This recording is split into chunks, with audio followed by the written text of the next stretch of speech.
आज हम सुनेंगे बैसाख माह के रविवार की कथा। इस कथा को रविवार के दिन आक के वृक्ष को सींचते और पूजन करते समय जरूर सुनना चाहिए। एक राजा की 2 रानियां थी। राजा उनमें से छोटी रानी की बात मानता था।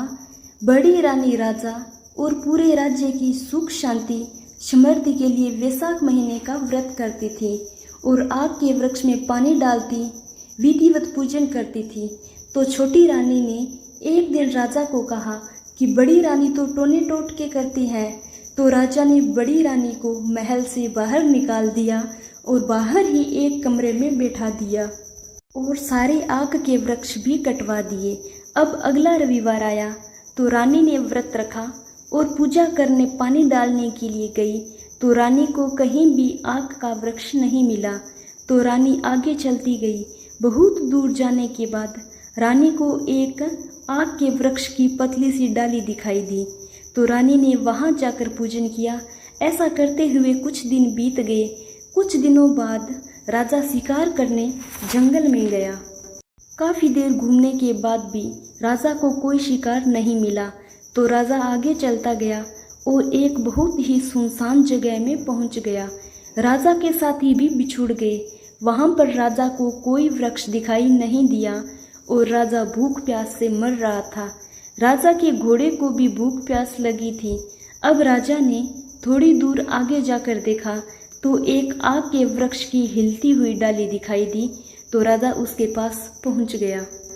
जैसे ही राजा उस डाली के पास गया तो वह डाली एक बड़ा आग का वृक्ष बन गया। राजा ने नीचे देखा तो आग की जड़ में पानी दिखा। राजा ने पानी पी लिया और घोड़े ने भी पी लिया और आग का पत्ता हिला तो पत्ते पर से चूरमा गिरा। तो राजा ने देखा कि आग के पत्ते पर चूरमा रखा हुआ है। तो राजा ने चूरमा खा लिया और आग की जड़ में से चने की दाल घोड़े ने खा ली, लेकिन फिर भी सब कुछ बच गया। अब राजा ने कुछ देर बाद आग के वृक्ष के नीचे आराम किया और उसके बाद अपने महल को चला गया। अब राजा ने जाकर अपनी छोटी रानी से पूछा कि रानी, तुमने मेरे लिए क्या दान पुण्य किया है? तो रानी बोली, मैंने तो कुछ भी नहीं किया। अब राजा बड़ी रानी के पास गया और पूछा कि तुमने मेरे लिए क्या दान पुण्य किया है? तो रानी बोली, महल में होती तब तक तो दान करती, अब तो आपने महल से ही निकाल दिया। स्वामी, अब तो दान करने के लिए मेरे पास कुछ नहीं।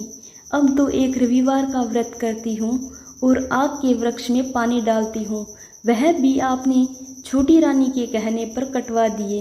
अब तो आग को सींचने और पूजन के लिए कोसों दूर जाती हूँ। इतना सुनने के बाद राजा को सब समझ में आ गया और उसने छोटी रानी को बहुत डांटा।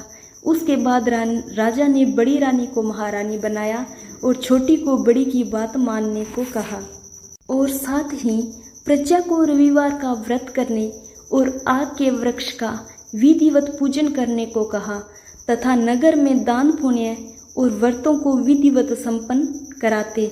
ऐसा करने से अब नगर में समस्त वासी सुख शांति से जीवन यापन करते। हे भगवान, जैसे आपने उस राजा को दिया वैसा सबको देना।